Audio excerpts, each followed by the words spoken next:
আসসালামু আলাইকুম, সবাইকে স্বাগতম।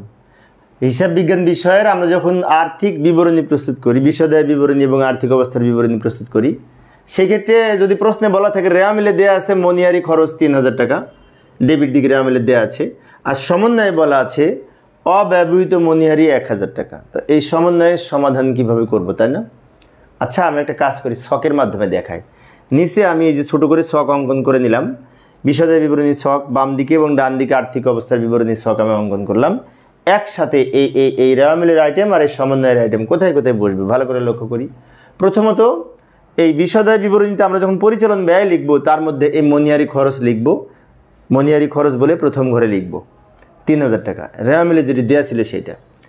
আর এই মনিহারি খরচ থেকে অব্যবহৃত মনিহারি বিয়োগ করতে হয়, তার লিখব বাদ অব্যবহৃত এই 1000।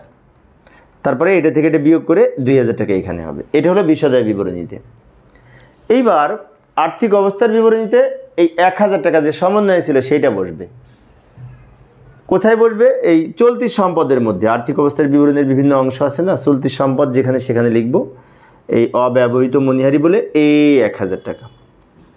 কিন্তু আর একটা বিষয় লক্ষ্য করি, আমরা জানি রেওয়া মিলের আইটেম একবার ব্যবহৃত হয়, তো রেওয়া মিলের আইটেম আমরা একবার লিখেছি বিশদায় বিবরণীতে একবার। আর সমন্বয়ে যে 1000 ছিল সেটা একবার মনিহারি থেকে বিয়োগ করলাম বিশদায় বিবরণীতে, আরেকবার সম্পদ পাশে অব্যবহৃত মনিহারি নামে লিখেছি। তো প্রিয় শিক্ষার্থী বন্ধুরা, এই অধ্যায় সৃজনশীল প্রশ্নের প্লেলিস্ট আমি ভিডিও ডেসক্রিপশনে দিয়ে রেখেছি, ওখান থেকে তোমরা দেখে নিতে পারবে। ধন্যবাদ সবাইকে।